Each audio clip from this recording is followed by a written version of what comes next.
neurologist specializing in movement disorders. Dr. Anderson treats patients with a wide range of neurological conditions with a focus on Parkinson's disease, essential tremor, and cervical dystonia. She also provides botulinum toxin injections and deep brain stimulation management.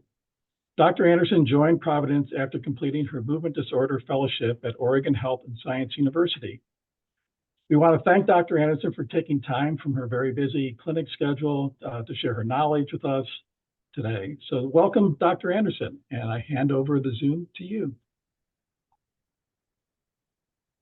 Great. Well, thank you so much. Can you hear me okay out there? All right.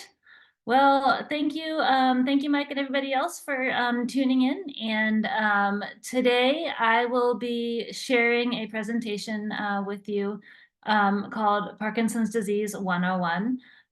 The idea with this presentation is to really give newly diagnosed or recently diagnosed patients and caregivers a snapshot or overview of Parkinson's, what causes it, how we treat it, and what to expect. So this is not intended to be a detailed look at specific symptoms in Parkinson's, but hopefully to give you a framework to continue to better understand this disorder.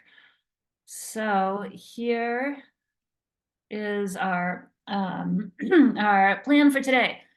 So we'll talk a little bit about what is Parkinson's disease, what we know about its cause. We'll spend some time discussing the most common symptoms we see in Parkinson's, how the diagnosis of Parkinson's is made, and what to expect over time with disease progression. We'll talk about treatment strategies, both medication and non-pharmacologic. We'll talk some more about symptoms in the non-motor category of symptoms in Parkinson's disease, and then we'll wrap up with a little discussion of the surgical therapies that are out there. So what background on Parkinson's disease? So Parkinson's is the second most common neurodegenerative disease after Alzheimer's. And the incidence in the US is about 1% of the population over age 60. Most commonly, people are diagnosed in their 60s, but there's a really big range around that. So I have patients who are diagnosed in their 30s and even all the way up into the other end and in their 90s. So it can really cover quite a range. It is slightly more common in men. And there is a genetic risk associated with Parkinson's. And so by that, I mean, most patients don't have a family history of Parkinson's, but if you do have a first-degree relative with Parkinson's disease, you do have an increased risk compared to the rest of the population. What we know about the risk of developing Parkinson's disease is really that primarily we still regard this as a sporadic disorder, meaning we know that for most patients, the causation is multifactorial. So you have a constellation of genes that increase your risk for Parkinson's. You likely had some environmental exposures along the way, some which are understood, some which are not. So environmental exposures can refer to Agent Orange exposure, for example, or certain pesticides. And then we know that as we age, our risk for Parkinson's increases. And so it's a mix of all of those things. And fundamentally, it's bad luck. There's nothing something did right or wrong that leads to Parkinson's disease. So what causes Parkinson's?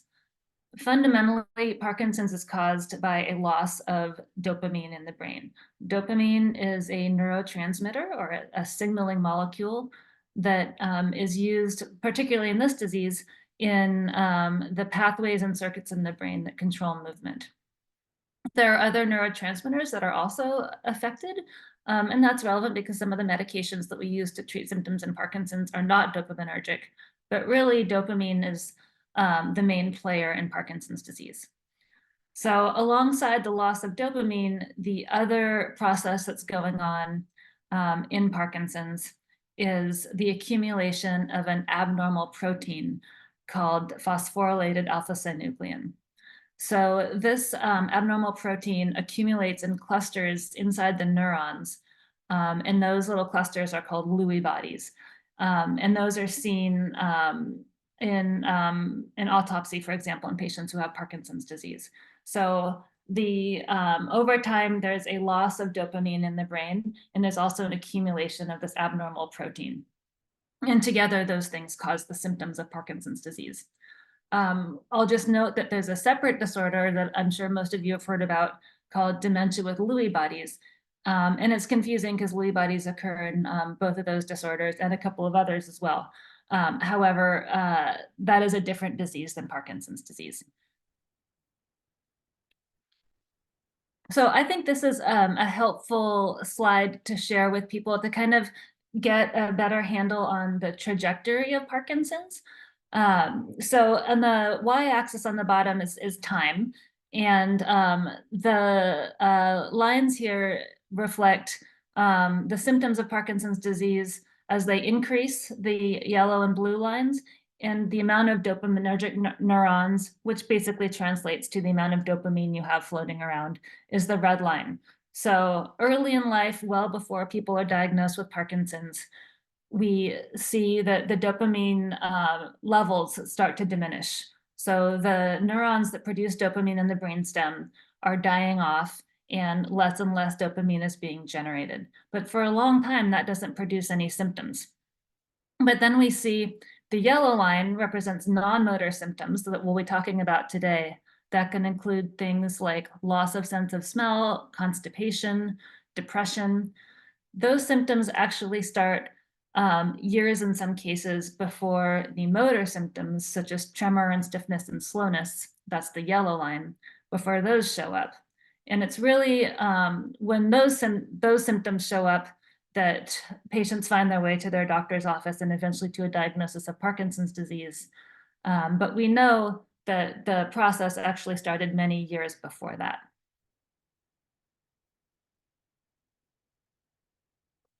So some of those non-motor symptoms of Parkinson's, as I mentioned, constipation, loss of sense of smell, mood changes. In yellow, I've highlighted REM sleep behavior disorder because unlike everything else on this list, this is actually a fairly rare finding. And this is a sleep disorder that may be familiar to a lot of people in the audience. This is when patients act out their dreams at night. And so that's very rare in the general population, but in people who are going to go on to develop Parkinson's or a few other related disorders, they can early on have a history of jumping up in the middle of the night, running around, acting out dreams. Typically, these are violent dreams in which they're being chased or assaulted. And so they'll actually end up acting out these dreams with punching or kicking or tackling their furniture. And it can be dangerous for a lot of patients who've been injured this way. And it turns out this is a pretty important disorder, not only in terms of treatment, but also in terms of identifying patients who may go on to develop Parkinson's. Non-motor symptoms of PD can also include the second group here, restless leg syndrome, apathy, fatigue, anxiety. These are certainly important symptoms, but they're so common in the general population that they're regarded as a little less specific to Parkinson's. The classic motor symptoms of Parkinson's disease are those motor symptoms that I mentioned that we tend to think of as when those occur, this is the onset of the disorder itself. And so there are 4 cardinal symptoms of motor abnormalities in Parkinson's. And the first one, tremor, I think is what most of us think of with Parkinson's disease. About 20% of people with Parkinson's don't actually ever have tremor. But for most people, that's what led to their diagnosis. The classic tremor in Parkinson's is a rest tremor, meaning it's most prominent when you're not using your hand. And it's almost always asymmetric. So if somebody comes in with the same amount of tremor on both sides, we're going to be more suspicious for a different diagnosis. The second symptom is rigidity, and that is stiffness in the limb. And so when patients come to me in clinic and I wiggle their arms and legs around, what I'm looking for is this resistance and decreased flexibility in the limb. The third symptom is bradykinesia. And this is the medical term for slowness of movement. And even though most of us think of tremor first, it's actually slowness of movement that's the hallmark of Parkinson's disease. So if you don't have the slowness, we'll be less suspicious of Parkinson's overall. And so the slowness of movement is what produces the decreased facial expression that we see in Parkinson's. The decreased blinking, the overall diminished spontaneous movement that we'll notice in patients. So just less spontaneous movement overall, and sometimes almost a statue-like appearance at rest. And that's also what I'm looking at when I have patients come in and tap their fingers for me and do a bunch of other maneuvers on exam. The fourth symptom, postural instability, really refers to imbalance as well as the gait changes that we see in Parkinson's. And this tends to come a little bit later in disease.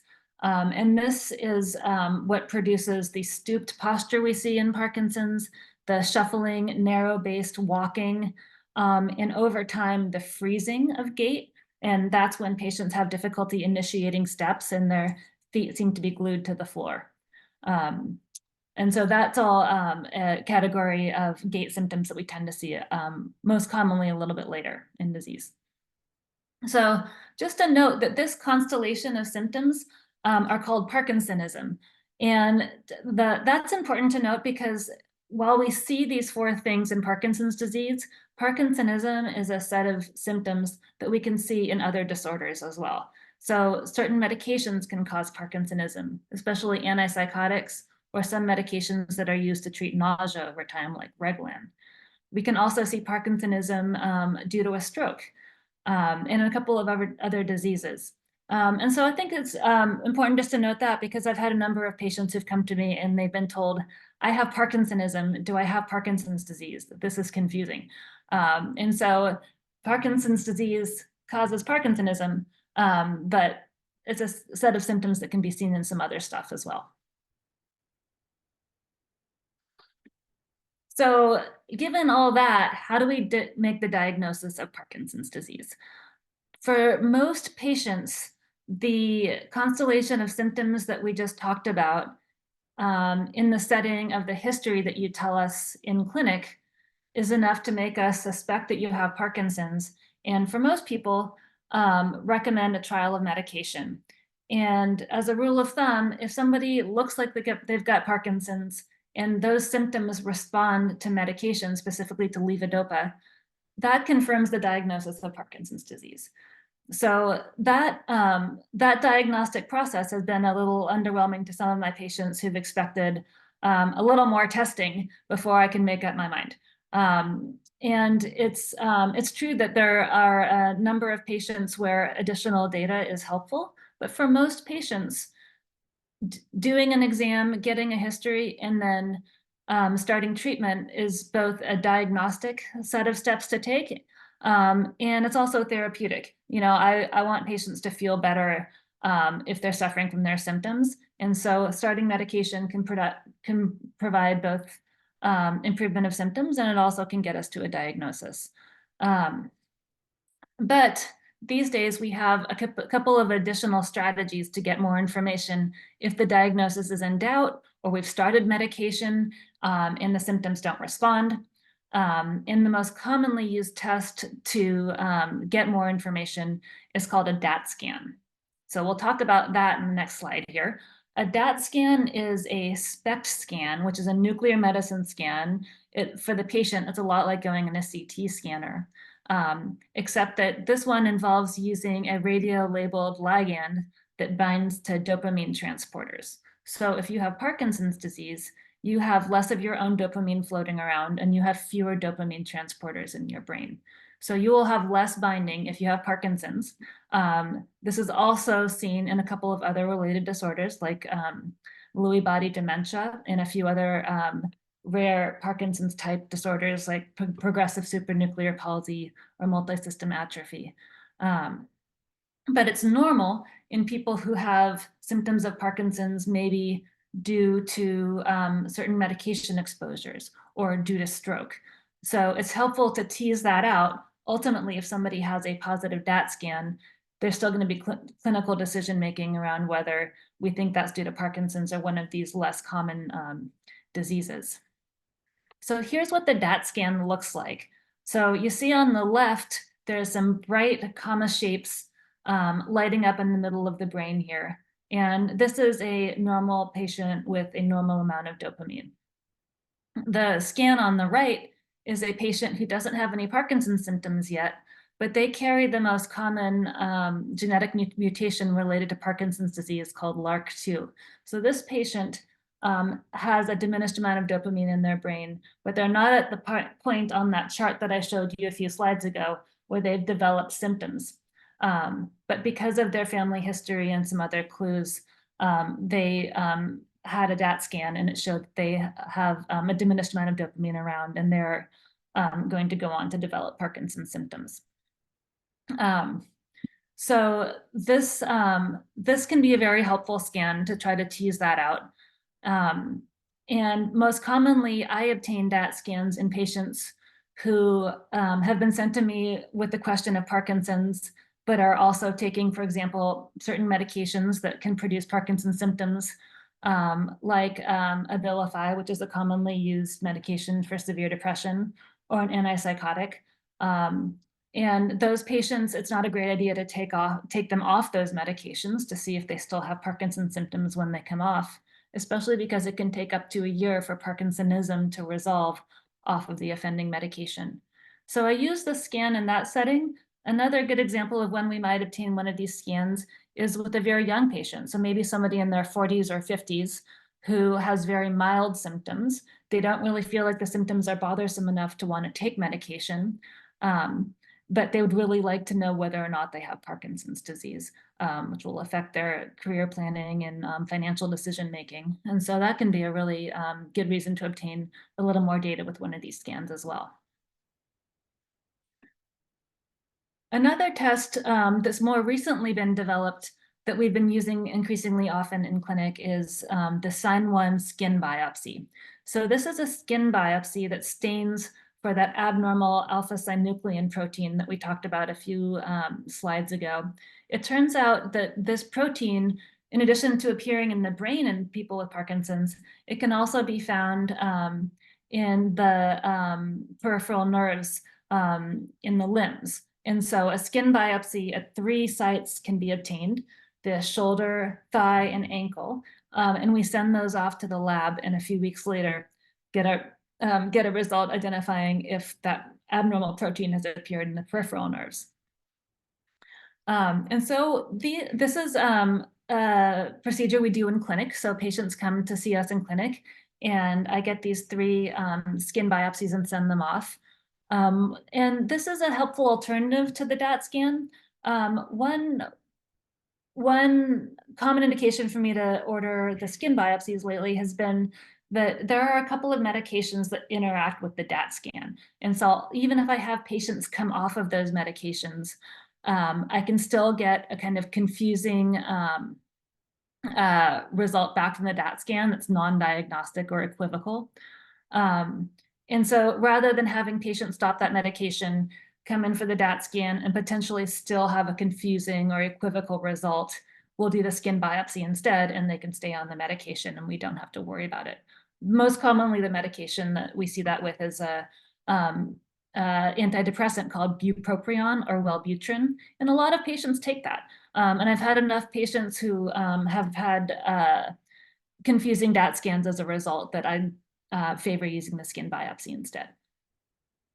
One more test that you may have heard about that got a lot of attention about a year ago is a lumbar puncture for a CSF marker for alpha-synuclein. And so this has been identified and validated, but is not available for clinical use yet. So I'm mentioning this for completeness, but it's not really something that we're offering in the clinic at this time. So, oh boy, I need to speed up. So Our typical Parkinson's progression or course is another question that I know that has come up for this talk. And so the way I think about this in clinic and what I tell patients is that we typically see an initial period where patients have very mild symptoms, but they're not too disruptive to their life, and they may not need to start medication yet. And so they can manage their symptoms with lifestyle and exercise, but we don't start meds. After a certain point, usually a couple of years, however, tremor, stiffness, slowness, one or more of their symptoms starts to really interfere with their daily life, and that's when we start medication. Most patients respond to medication and do well for what we call the honeymoon period, where we need to adjust medications periodically to keep up with the diminishing amount of dopamine in their brain. But patients can still do nicely and live independent lives and do most of what they want to do. There's a smaller proportion of patients, maybe 20%, which is a meaningful proportion. They don't tolerate medications very well, either due to fatigue or nausea. Those are the most common problems we run into. Or their symptoms just don't respond as well overall. And so those patients certainly have a tougher course, even early on with Parkinson's. And then the end of the honeymoon is when medications stop working as well. And that's either because we've reached the point where patients are taking more and more medication to keep up with their symptoms. The symptoms are not responding as predictably. They're running into side effects, and usually dyskinesia is the most bothersome one. And that's that extra wiggly movement that Michael J. Fox is kind of the extreme example of. And that's a side effect of medication that happens over years on the medication. So the end of the honeymoon can be those problems with medications, or it can be when we start to see problems in Parkinson's that we just don't have good pills for. And that can be things like poor balance with poor mobility and falls, or it can be cognitive problems like dementia. And that's when Parkinson's starts getting really tough.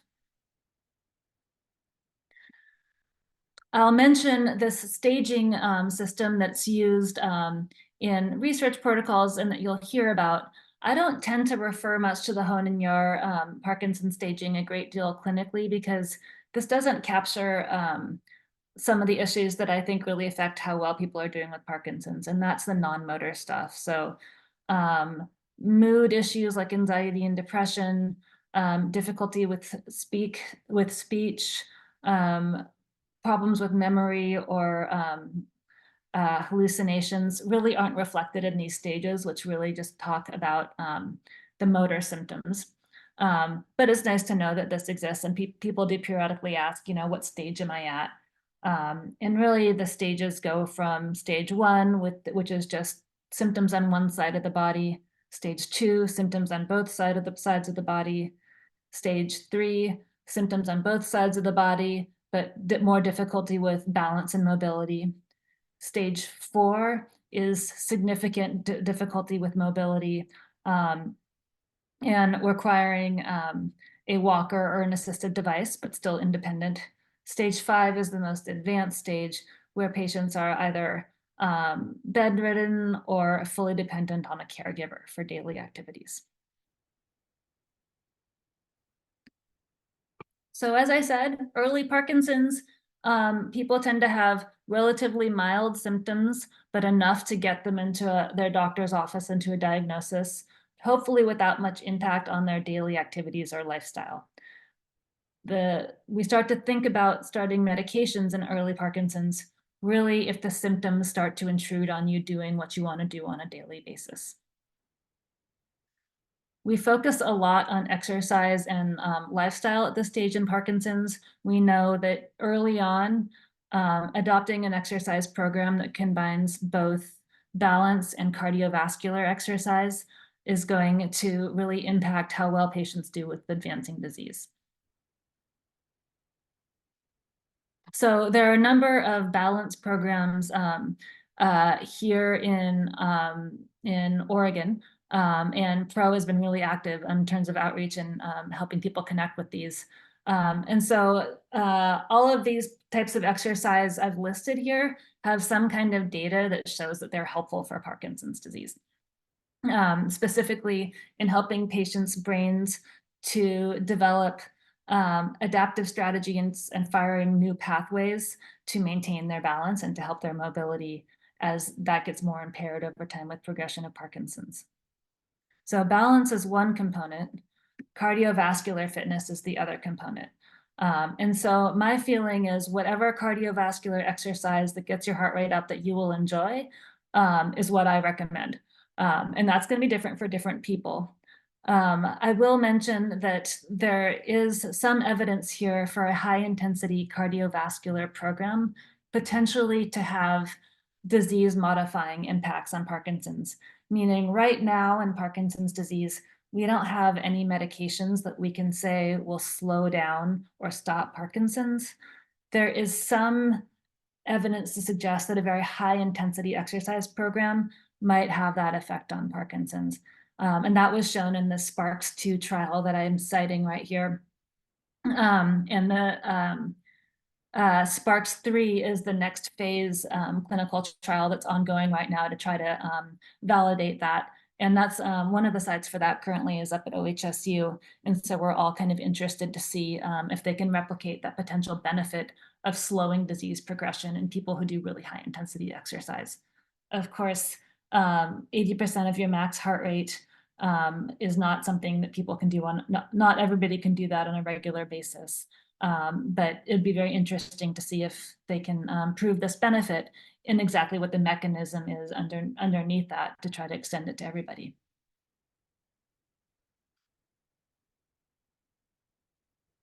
I will just mention that there's been some interest in other medications along the way that potentially were thought to slow disease progression, but in studies repeating those clinical trials, they were not able to replicate a convincing slowing of disease progression compared to people who are not taking these medications.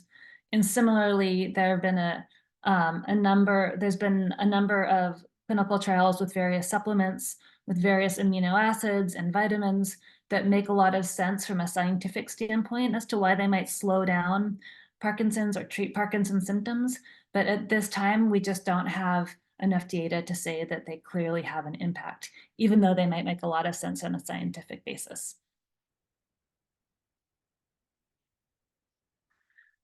So because we don't have medications that we can clearly say slow down Parkinson's disease, we don't start meds until the symptoms have gotten bothersome enough that it's time to start. And that is different for everybody. And what medications we start are going to be different for people to a certain extent based on where they're at in life, what kind of side effects they're worried about, and of course, what their most bothersome symptoms are. But one question that arises right around this time when I'm talking with patients about starting medication is the concern that, if I start medication too early, will it not be there to treat my symptoms when my symptoms are worse later on? So we've all learned that medications don't work as well in more advanced Parkinson's disease. And so patients understand that. And so the conclusion can be, well, I should not take medication now so that later on when my symptoms are worse, it'll work better. But it turns out that's not really the way Parkinson's works. So medications don't work as well later on in Parkinson's because we don't have as many of our own dopamine receptors around for the medications to act at. And the ones that are left are no longer working as well because they've been working overtime. And so the response to medication gets worse and worse. The other reason, as I mentioned, that meds don't work as well in more advanced disease is because that's when we see symptoms that we don't have meds for. And again, that's poor balance, memory changes, some of those other symptoms. What we do know is that patients who are optimized in terms of their symptom control in early and mid stages of Parkinson's do much better when they develop more advanced disease and they're running into more difficulty with things like balance and possibly with memory. And the reason for that is because they have had a healthier lifestyle, a more robust exercise program. They've been able to engage more with their family and community, and they just have more cognitive and physical resources built up heading into the time in Parkinson's when they need to be able to compensate better. And so the better I take care of you now, the better you'll do in more advanced Parkinson's. And so my job is to optimize your medication regimen now, not to hold back. It's certainly true that if I give patients way too much medication early on in Parkinson's, I can cause bad side effects. And so that's certainly not my goal. My goal is to make people feel their best now. And so that's a conversation we have a lot, because the natural instinct really is to kind of try to minimize meds. And sometimes that can be to your detriment. So which medication to start? Again, this depends a little bit on some nuances of the individual patient. But in general, for your typical Parkinson's patient, so diagnosed in your 60s, for example, we will typically start with a dopaminergic medication, meaning a medication that acts at dopamine receptors. And there are two classes of those. The dopamine agonists act at the dopamine receptor and kind of trick that dopamine receptor into thinking there's dopamine there. Carbidopa-levodopa is actually converted into dopamine once it gets into the brain, and replaces the dopamine that your brain is no longer fully producing.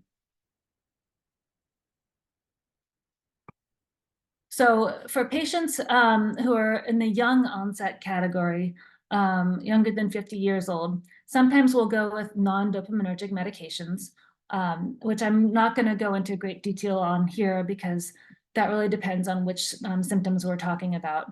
But the reason for that is because we know that levodopa over time produces dyskinesia, extra wiggly movements. And so patients who are diagnosed under age 50, they're going to have Parkinson's for a really long time. And if we can get them good results without using levodopa, we'll do that. Also, younger patients can tolerate some side effects that are more problematic in older patients. And so those side effects are associated with those non-dopaminergic medications. So the idea of doing a levodopa sparing strategy is for younger patients who are going to have Parkinson's for a long time. But we also know that no matter what the age of the patient, if we can get them on a medication that makes them feel their best, they're going to do best over time. And that's why, even though a lot of people are uneasy with levodopa because of this dyskinesia question, which again is this wiggly, involuntary movement that we can see over extended levodopa exposure, most people do best with levodopa compared to the other meds. And that's because it's the most potent and effective medication for Parkinson's, and it actually has a better side effect profile than most other medications. And so that's why it's still the gold standard medication for Parkinson's disease. The advantages of the dopamine agonist meds are that they treat all the symptoms of Parkinson's, and they are not as associated with dyskinesia. And so for younger patients, sometimes we'll go this route. Often we'll use this in combination with levodopa. It is available in a bunch of different formulations, tablets. There's a patch formulation that works really nicely for some people. It comes in an injection formulation that's more of a rescue med, and it comes in a sublingual rescue formulation as well. So this can be a good option for a number of people, but it comes at a side effect profile that we have to be thoughtful about. So the agonists do have more nausea and fatigue associated with them. In older patients, they're much more likely to produce hallucinations than other medications. They can cause sleep attacks, meaning I have to tell patients to be very mindful if they get sleepy when they're driving. They've got to be ready to pull over right away until they know how their body responds to this medication. And then this is the class of medication that is associated with compulsive behaviors. So if you've heard of patients who've developed gambling addiction or hypersexuality on Parkinson's medications, usually these meds are the culprit. Carbidopa-levodopa, or Sinemet, is, as I said, our mainstay of treatment for Parkinson's disease. It does, in general, treat most symptoms a little more effectively, and it has less side effects for most patients than the agonists. It is also available in a bunch of different formulations, and drug companies are always trying to find new and better ways of packaging and selling this drug. So Rytary is a newer formulation. It's a long-acting capsule. Duopa is an intestinal gel that's delivered via a tube in the belly, so that patients can kind of get a continuous delivery of the drug. There's an inhaled formulation of levodopa called Inbrija that's more of a rescue formulation. And then there's been a lot of interest in a subcutaneous form of levodopa that's a lot like an insulin pump. So it's delivered via a little catheter beneath the skin. And that was actually supposed to be approved and ready for us to prescribe last year. But there's been a little bit of a delay in the FDA approval for that. So we're still kind of staying tuned on that one. Main side effects of levodopa are nausea, lightheadedness, and sleepiness for some patients. We ask patients to try to get in the habit of avoiding taking it with protein, not for side effects reasons, but because it just won't be absorbed as well if you have it at the same time as a high protein meal. The problems with levodopa include the need to increase the dose over time to catch up with the diminishing amount of dopamine in your brain.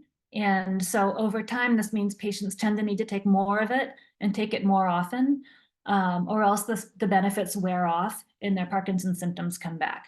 And so that's what is referred to as the on-off symptoms in Parkinson's. When you're on your medication, your tremor is well controlled and you're feeling good, but the medication wears off and increasingly abruptly over time in Parkinson's.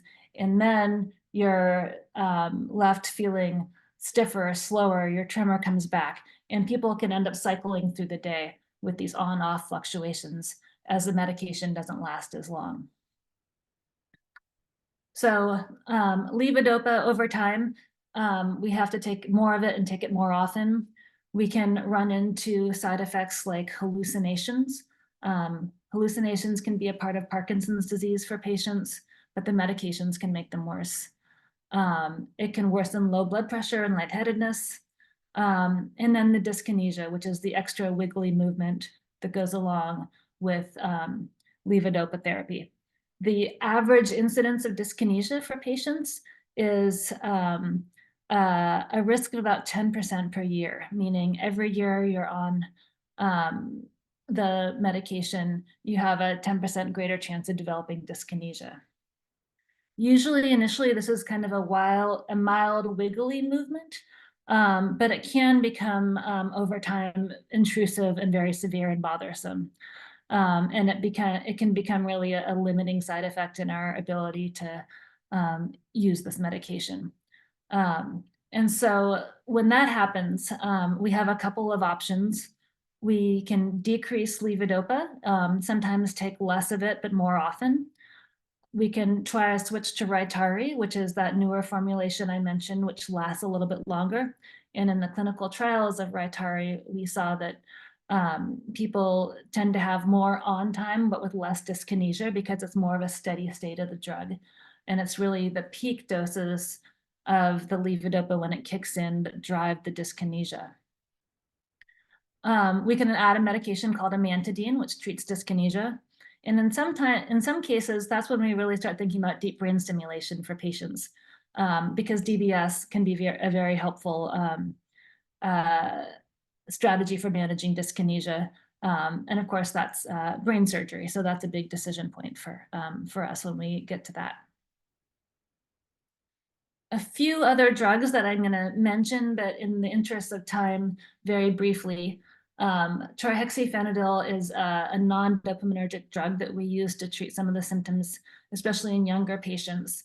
It can help with rigidity, tremor, and a condition called dystonia, which is when the limbs, especially the foot, start to take on abnormal postures. And that can be a part of advancing Parkinson's.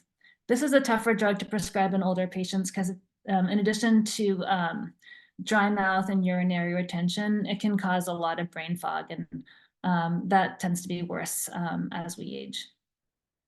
I mentioned the amantadine. Amantadine was our best drug for Parkinson's before levodopa was invented. These days, we primarily use it for dyskinesia. It can be helpful in diminishing that side effect. And then we use Botox in clinic often for the dystonia, that abnormal limb posturing. It can also be helpful for the extra saliva that people can develop over time in Parkinson's. And so we use it to treat drooling. So this slide I included because when I first started doing the PD 101 presentations, it was really in response to patients that I had followed for a while. And they told me, there were things I wish you had told me at the beginning. We cover a lot of information when we have a new diagnosis of Parkinson's disease, but it's never going to be adequate, and it's never going to be, we can never absorb everything out of the gate. And so one of the reasons we do these Parkinson's 101 presentations is just to try to cover some ground, even though not everybody is going to get all of these symptoms. But these are some of the things that patients had told me they wish they'd heard earlier on. For some patients, depression and anxiety are really their most disabling problem in Parkinson's. Patients don't realize they have less facial expression than they used to, and so they think they're engaging with their loved ones when they're not. For people who are working, even mild cognitive changes can make work a lot harder and much more fatiguing. And in some patients, memory is just really the biggest issue, and that's really hard. But the point here is that it's going to be a different journey for everybody. And so continuing to be in touch with your doctor and talking about the symptoms that are bothersome is really the best strategy for addressing these. So this is a discouraging list of non-motor symptoms. And again, it doesn't mean that everybody's going to get all of these. But these aren't always things that people realize are due to their Parkinson's. Again, we tend to think of Parkinson's as being a motor disorder that causes tremor. But it turns out that patients almost universally suffer from fatigue, and that can be very hard. There's weird motor temperature dysregulation. People can get really, really hot, and then they can get really cold for no good reason. And it's really annoying. We've talked a little bit about the sleep problems. Sleep disruption in general is very common in Parkinson's. Depression, anxiety, loss of motivation, very difficult for a lot of patients. Some of these things we can treat pretty effectively with medications. Other things like apathy, we really don't have a good pill for apathy. And loss of motivation is really hard for family members and loved ones, as well as the Parkinson's patient.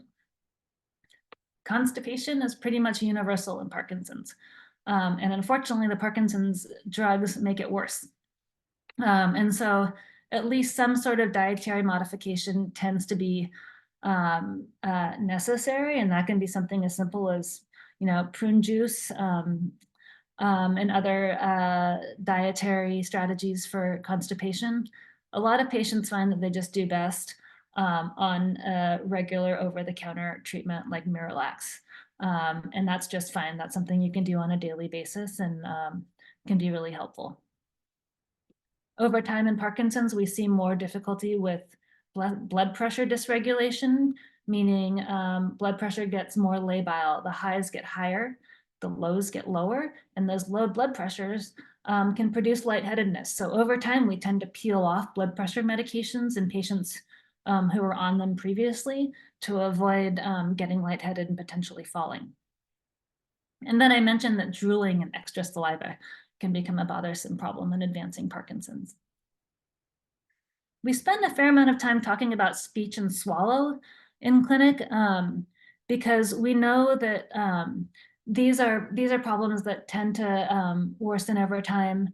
Quieter voice, a decreased clarity of the voice, Sometimes patients can develop some stuttering. Usually their partner's hearing is getting worse at the same time, so it can make things hard.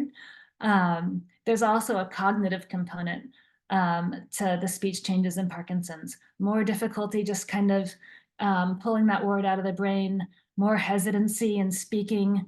And these things all can really affect communication and make Parkinson's very isolating. And speech therapy is very helpful for a lot of these symptoms. And so we tend to recommend speech therapy for patients when they're starting to notice these things. Our speech therapists really like to work with people early as possible to preserve volume and clarity of speech rather than play catch up. We also know that the throat muscles just don't coordinate as well over time in Parkinson's. Speech therapy can be helpful for that. And that's pretty important because there is an increasing risk of choking or food or saliva going down the wrong pipe and putting people at the risk of pneumonia. And then Parkinson's psychosis refers to hallucinations and paranoia. This can happen as Parkinson's advances, and medications can make it worse. For a lot of patients, hallucinations are very mild and not intrusive, but we still want to make sure they're not developing into something more disruptive or frightening for patients. And we have a set of strategies for addressing these if this becomes a problem in Parkinson's over time as well. Cognitive problems in Parkinson's, unfortunately, are common even early on, and even when they're mild, they're really frustrating for patients who've been used to being very quick on their feet and multitasking, doing a lot of different things at once. Over time, that just gets harder.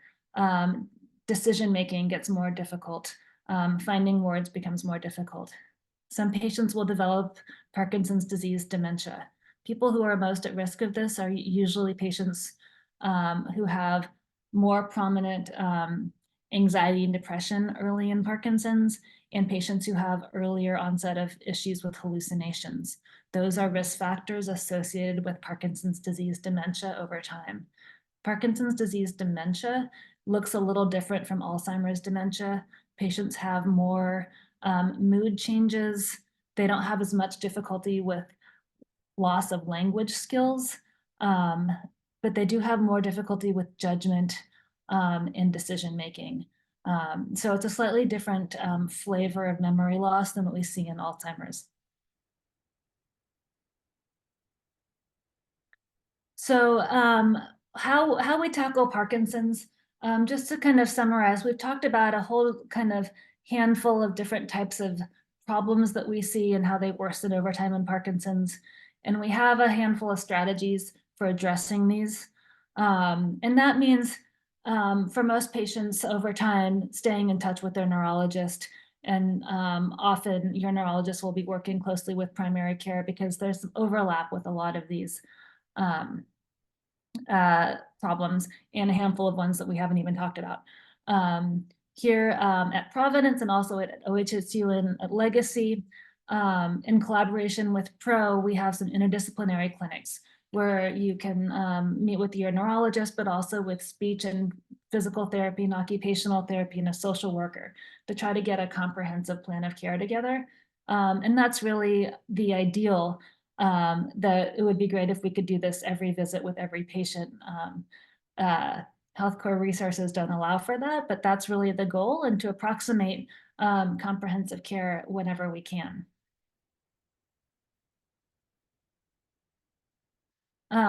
So just a few slides here about surgical and future treatments. So patients often ask, what about stem cell and gene therapies? When can I get some of that?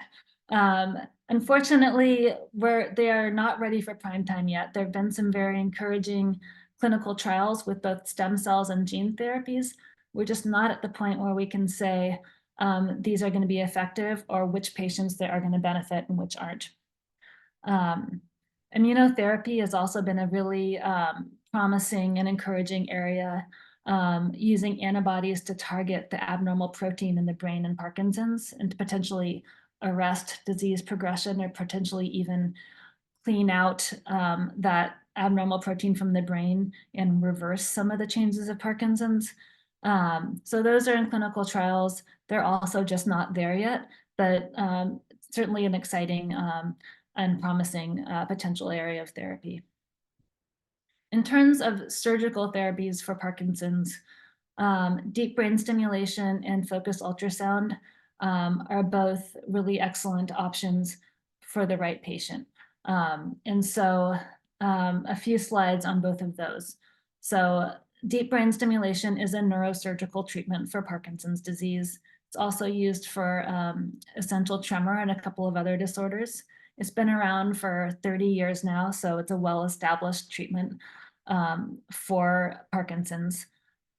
It essentially works by delivering very tiny pulses of electrical stimulation deep in the brain to disrupt the abnormal signals that have developed within the Parkinson's brain. So the neurosurgeon creates two little burr holes right behind the hairline to insert these leads or wires in the brain. And those are connected behind the ear, beneath the skin, to a little battery that looks like a pacemaker in the chest. And then your neurologist programs the stimulation to treat your symptoms. So this is a schematic of what that looks like. And this is our surgeon, Seth Oliveira, here at Providence in the OR doing one of these surgeries. So deep brain stimulation is a treatment that is helpful for specific symptoms in Parkinson's once medications are no longer working as well. So it helps with stiffness, slowness, and tremor in Parkinson's. The benefit is that it doesn't produce these motor fluctuations that we've talked about. And we can also use the DBS to diminish the dyskinesia that patients can develop in Parkinson's. And so for the right patient, we can reduce medications that are becoming increasingly problematic with the stimulation. Some patients are able to reduce their load of PD meds a great deal. Other patients, the goal is really to smooth out their symptom control that had become increasingly sporadic and unpredictable. But it can make other symptoms worse. And so really patient selection is super important in deciding who we're going to recommend DBS. So it can worsen memory and cognitive problems. It can make balance worse. It can make speech and swallowing problems worse. So if a patient has a constellation of symptoms in Parkinson's that we think could potentially make worse with the surgery, then we certainly want to avoid it. Also, it's brain surgery, so that there are surgical risks that go along with that. And fundamentally, it's important to remember that this is a therapy that treats symptoms, but it doesn't stop or slow Parkinson's. So there's going to come a time when those motor symptoms are going to continue to progress, or maybe memory or balance changes or speech problems are going to emerge with disease progression that we really can't treat very well with, that we can't treat with DBS. And so it's a treatment for symptoms, but it's not a cure. Ultimately, my job is to identify patients who I think will potentially benefit from DBS and talk with them about risks and benefits in case it's something they would like to proceed with.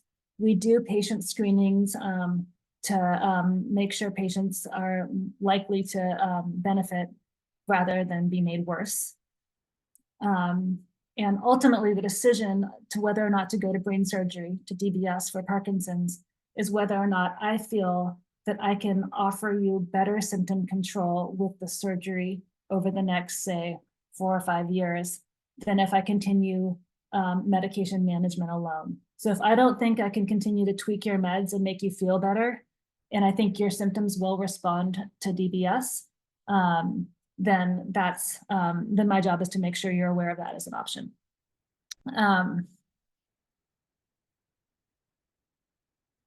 Let's see. The other surgical option that is increasingly an area of interest is the focused ultrasound surgery. So this is a non-invasive neurosurgical treatment that has been approved for probably a good 10 years or so, maybe a little less, for essential tremor. And just in the past year or two, it's been approved for Parkinson's disease.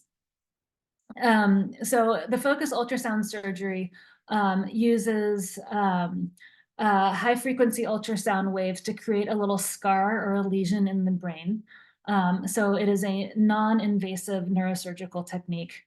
And it targets those Parkinson's symptoms, primarily tremor. So this is a treatment that's really appropriate primarily for Parkinson's patients whose tremor is their main symptom, and it's very bothersome.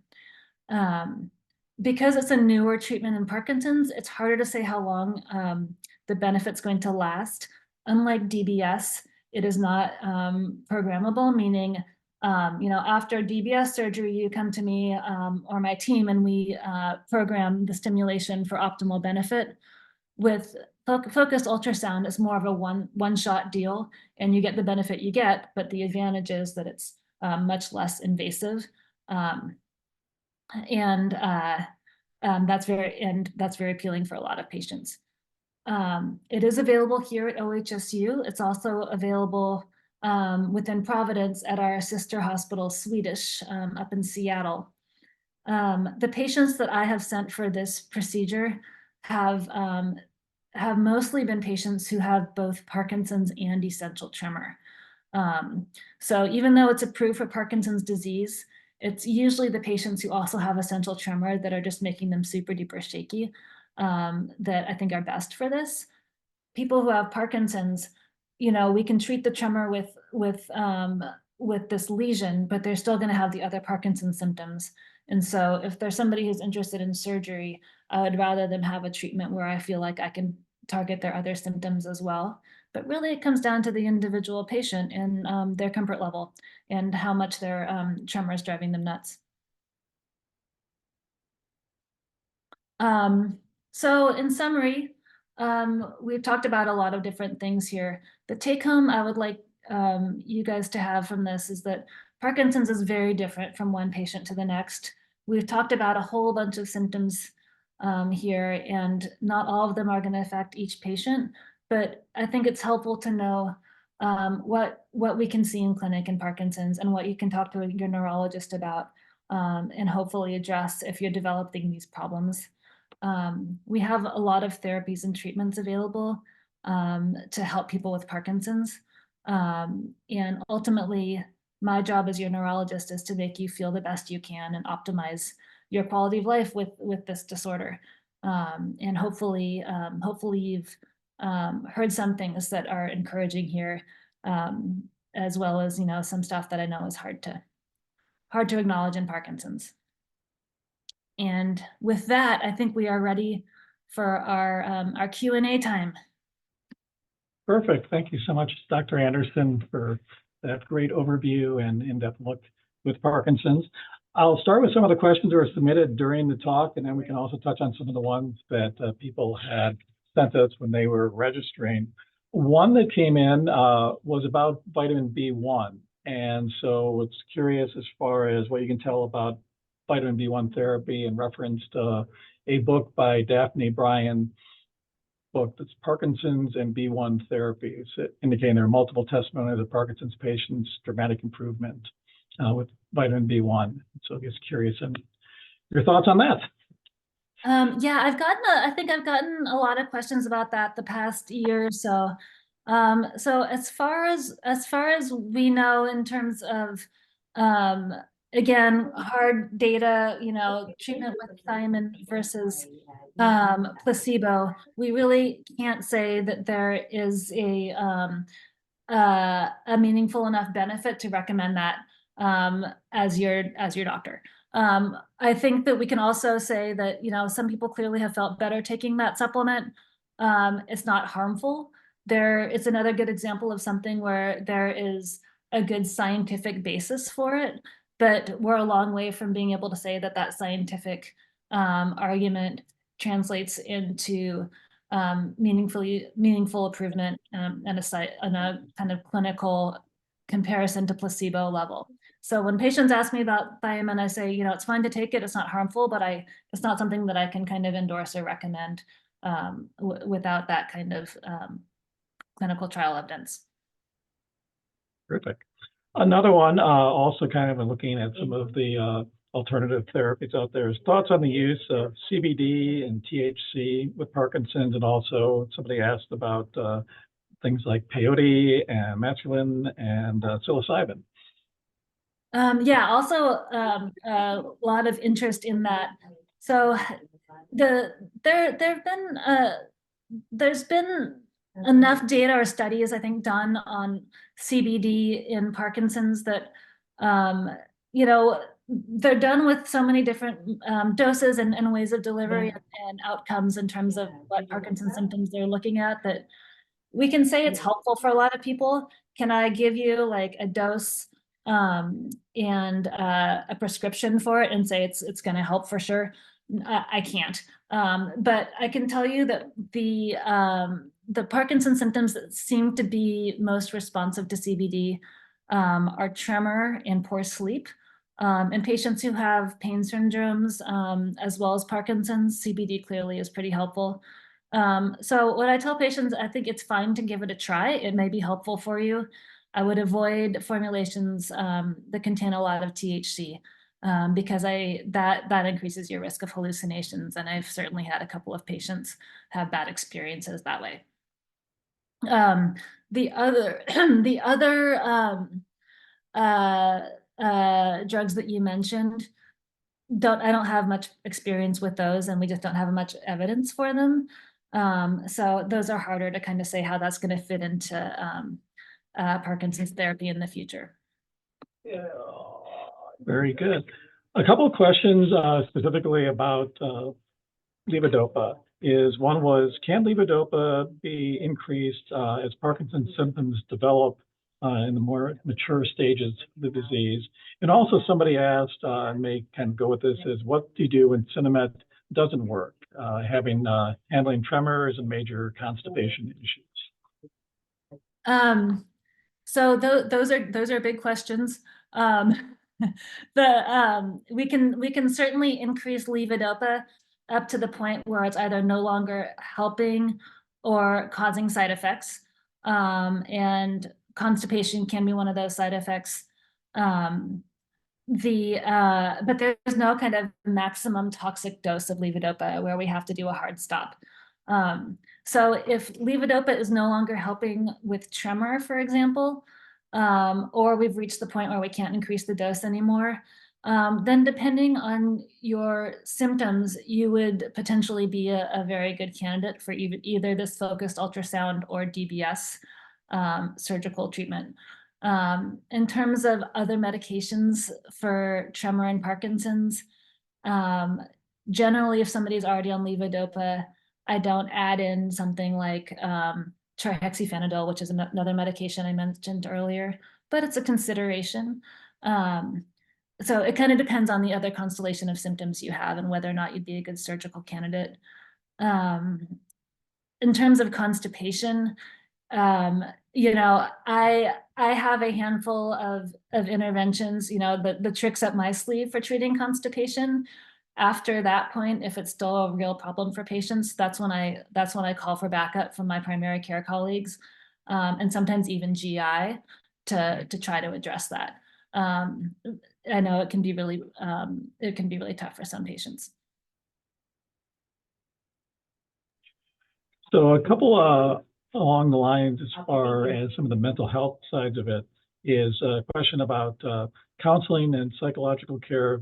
It's helpful at the level of helpfulness in the later stages, but also a question about certain antidepressants. Are there ones with Parkinson's that you try to steer clear of, or ones that be more cautious about taking? No, I don't specifically think there's bad antidepressants in Parkinson's, potentially with the exception of Abilify, which is also an antipsychotic that blocks dopamine. And I think, as I mentioned earlier, most antipsychotics block dopamine to a certain extent, and that's something we really do want to avoid in Parkinson's because it'll make the motor symptoms worse.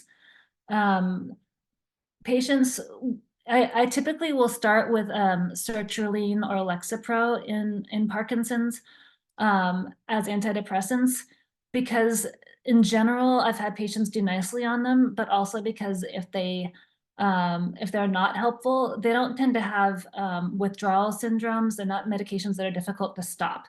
And that is a problem we can see with some antidepressants. For example, Paxil is not usually my first choice because I've had too many patients who've had trouble coming off it.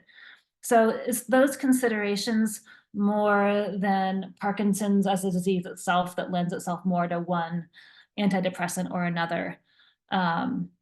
There are some antidepressants, for example, that are more helpful for sleep. So if patients also have insomnia, we might go that route. Great. Your answer to levodopa produced a couple other questions.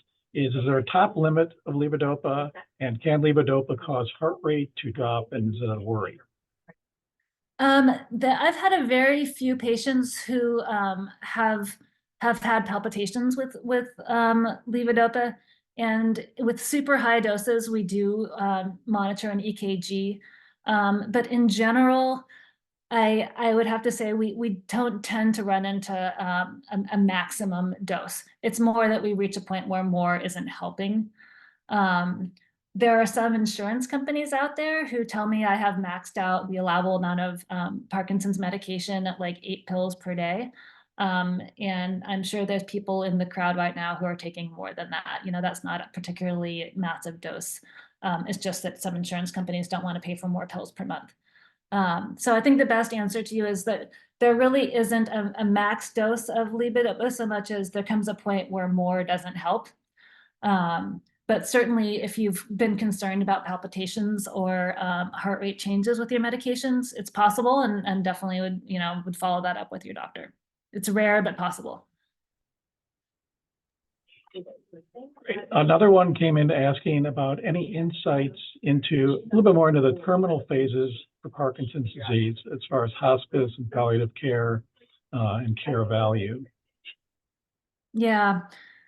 There comes a point in Parkinson's where the interventions in terms of what we've been talking about throughout this presentation aren't as relevant because patients have, they can be bedridden, have severe dementia. Often at that stage of Parkinson's, the other comorbidities that go along with advanced age can also kind of start accumulating.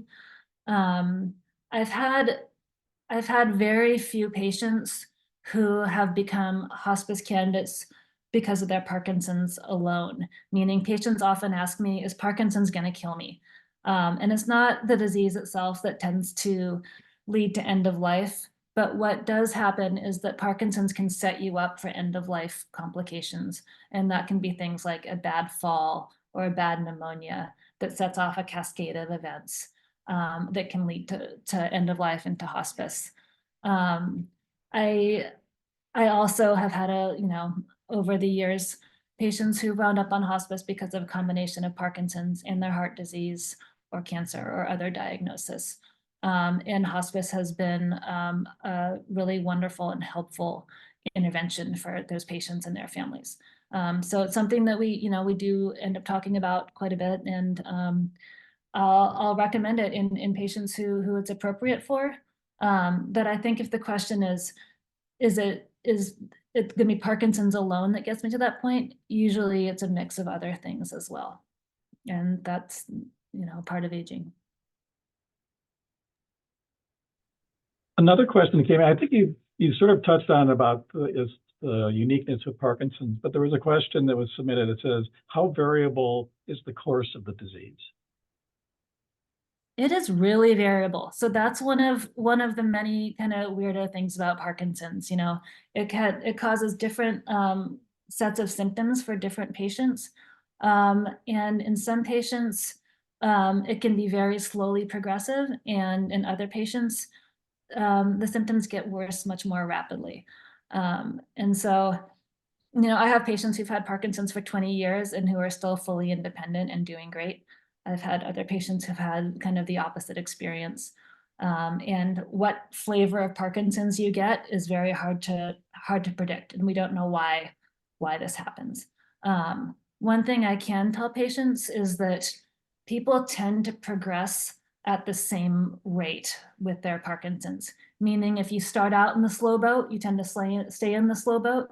If you have more progressive symptoms, we have to plan on your symptoms getting worse more rapidly. But you don't tend to kind of go along steadily for a while and then everything gets worse at once. When patients' symptoms do acutely worsen, it's almost always because of another problem going on, like COVID or another major illness or a huge stressor, that sort of thing. And that kind of brings another question. I think as many times people will notice things about symptoms and kind of trying to understand when should they be contacting you as their neurologist versus their primary care physician. So do you have any broad guidelines of types of changes people may be noticing, that when they should be communicating with you, or the method they should be communicating, whether it's portal versus a call at the office? Yeah, and it's hard. It's hard for patients to know that. That's kind of our job to figure out if this is a Parkinson's thing or not. And so when patients call, for example, and say they have they're having a lot of confusion or sleepiness, something changed abruptly, you know, that's going to guide me to ask for a different set of tests than if they have a whole bunch more tremor.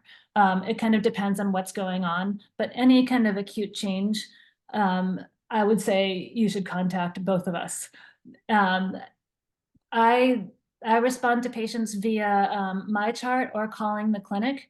We're super lucky in my clinic that not only do we have really helpful medical assistants, but we also have an RN, Teresa, who is available to actually get on the phone with patients, talk about their symptoms, and help troubleshoot and get back to me, and we come up with a plan. Just about for any acute change, I'm going to ask, have you had any new medication changes? Do you have any infectious symptoms? Usually it's a UTI or a medication change that's causing acute symptoms. Now and then it turns out somebody's had a fall and they've had a head injury, or they've had a stroke. So, you know, if you're concerned, you should give us a call and help us, you know, let us help troubleshoot. If it's a less acute thing and email is easier, that's fine too. Very good. So this is a two-part question that was submitted during registration. It says, is there any evidence that the chronic tinnitus is a risk factor for Parkinson's? And if so, does an increase in tinnitus after a diagnosis indicate a progression of the disease? And the second part was related to inflammation. And so they've read that quercetin can help with inflammation, and also with is being neuroprotective and possibly can help with Parkinson's symptoms. I'm just curious as to the validity of that. So I cannot give you an expert answer on either of those. Okay. I actually hadn't been aware of the link between tinnitus and Parkinson's until I got this question. So I Googled it today, and it turns out there is an association between tinnitus and Parkinson's and Alzheimer's that I hadn't been aware of. And that link is kind of poorly understood, and basically the study cited cytotoxic injury to the neurons and other neurodegenerative changes that can produce both Parkinson's, Alzheimer's, and tinnitus. So I think long story short, there appears to be a link. The mechanism of that is quite vague. And in general, inflammation and cytotoxic or neurotoxicity, those things are going to be implicated in pretty much all of these disorders. So if we knew for sure how to reduce inflammation in the brain, I think we would probably be helping a lot of people. I don't know if that supplement can help either. And I think that it's like a lot of these supplements that we've heard about. potentially it would make sense for it to, but getting it in the brain, getting it into the neurons where it could actually do some benefit and showing a meaningful benefit, we just don't have evidence. Well, another question came in, maybe you can kind of address more broadly, is just kind of with gut health and the disease, and what the current maybe thinking is on that. So the gut health is a very hot topic of research and interest in Parkinson's currently. And so I'm not going to address the component of gut health that's the nausea with medications and constipation and some of the things that that we also know go on between the stomach and Parkinson's. I think that the gut health really refers to the microbiome and also the existence of alpha-synuclein, and so these Parkinson's markers in the gut that have recently been identified. And so we know, some people like to say that Parkinson starts in the gut. You see those abnormal proteins there many years before Parkinson's symptoms develop. What that means for the management of Parkinson's is tougher. So some aspects of the microbiome, meaning the bacteria that are in your gut, some bacteria are good for Parkinson's and some are bad. And so once we get in there and try to start, nurturing some of those guys and getting rid of some of the other ones, that we're just not at a point where we can say how to do that in a way that's going to help people with Parkinson's. But clearly, we've seen from really interesting research that some people have GI flora that enables them to do better in Parkinson's. And so I think the goal is to try to figure out how to get more people those bugs in their guts so that they can also reap that benefit. So there's good evidence that there's something going on in the gut with the microbiome that's impacting how people do with Parkinson's, but how to harness that for clinical benefit is not quite clear yet. Going back to a couple more questions about levodopa. One is your thoughts on adding opticopone to carbidopa levodopa when it's wearing off quickly. And then along those lines, also saying how important is the timing of taking your Sinemet?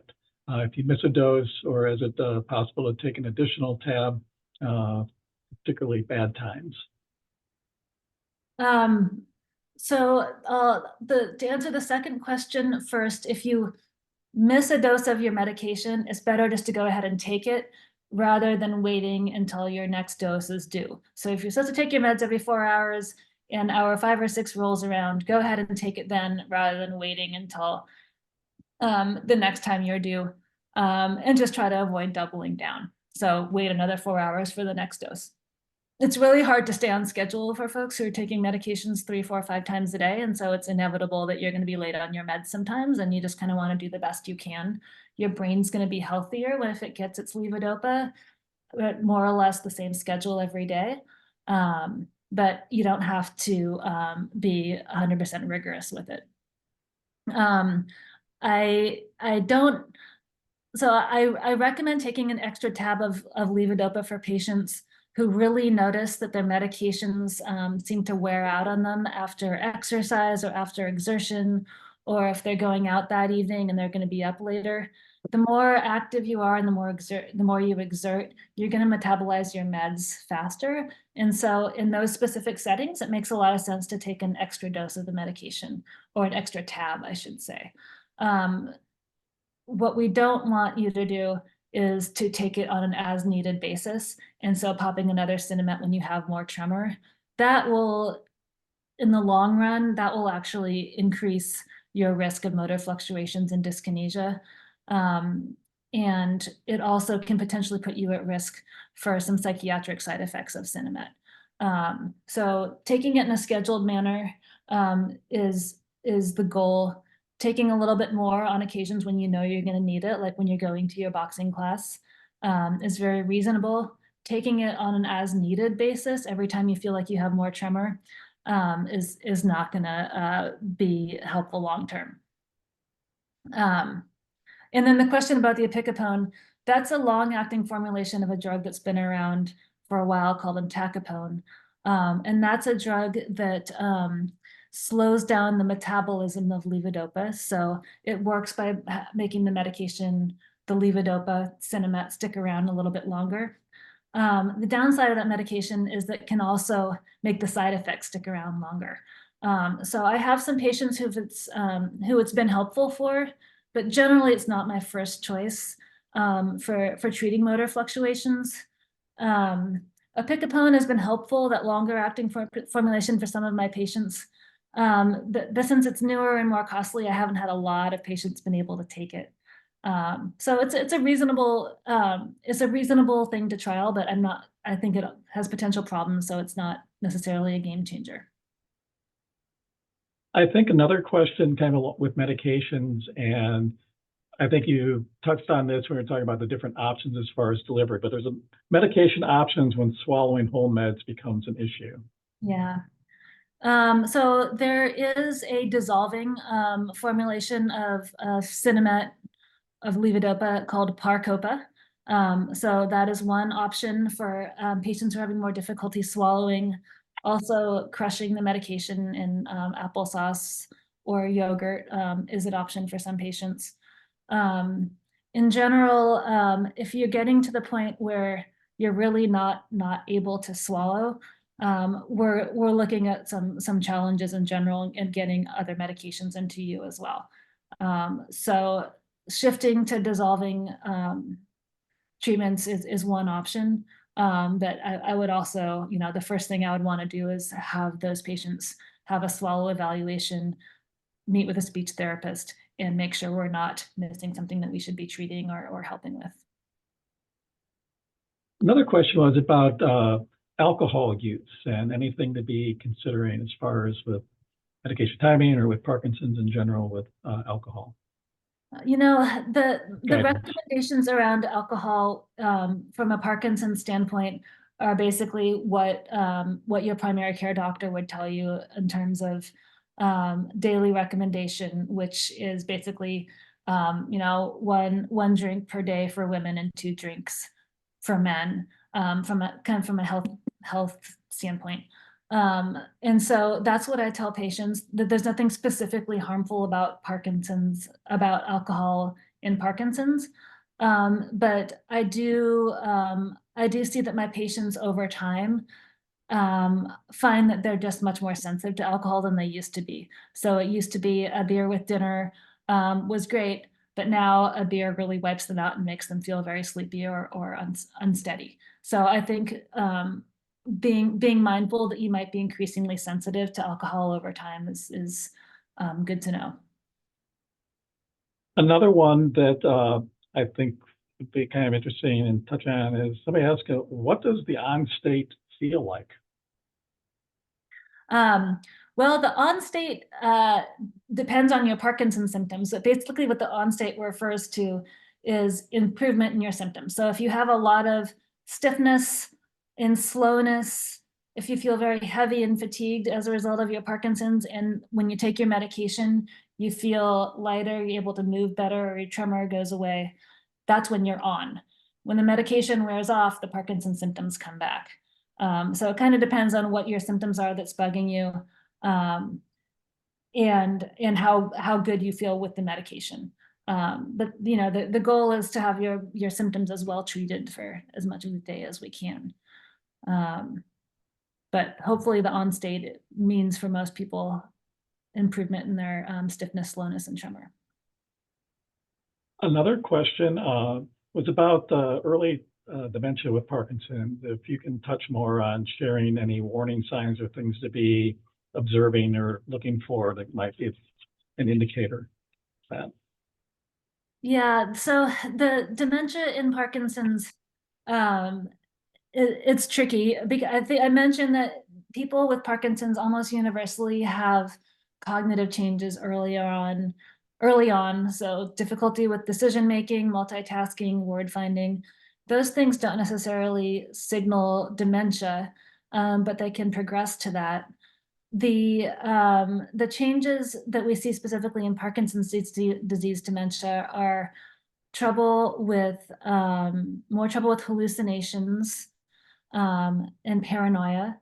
Um, much more progressive memory loss than what I just described. So rather than, the mild word finding or where did I put my keys type of thing, it's patients who are having difficulty in terms of remembering conversations they just had. So repetitive questioning can sometimes be a worrisome development where the patient asks the same questions 3 or 4 times in an afternoon.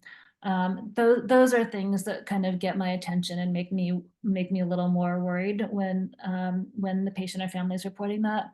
And then again, the hallucinations and paranoia, those can go on at a very low, non-bothersome level for years.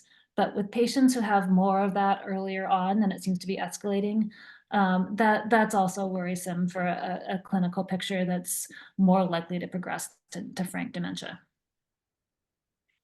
And I think this is a good question to be ending on, unless others are submitted here, is what can I be doing now to improve my future? What you can be doing now to improve your future with Parkinson's.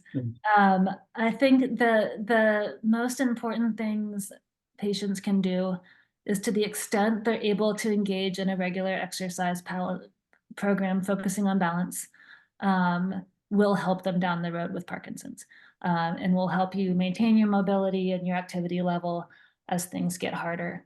For a lot of patients, I think that exercise groups and support groups are an excellent way of staying socially engaged and gathering information about Parkinson's disease that they can use to help them. I have to say that I know that support groups aren't for everybody. So, there's no universal answer here, but I think an engagement in exercise classes can be both helpful socially and also physically, to kind of optimize what you're doing for yourself right now. Wonderful. Well, I think that is all of the questions that we had asked. If I missed any, I would encourage, please email me, and Dr. Anderson, if you're open to it, I could pass that along to you just to be able to get an answer for somebody. But again, we deeply appreciate taking your time out of your schedule to be able to come today and to be able to share this important information with our community. And I thank everybody that came and attended today. Again, please be checking out the pro.eventbrite.com site for upcoming classes. We hope to see you at those, as well as many of the in-person events that we're trying to be doing here in 2024.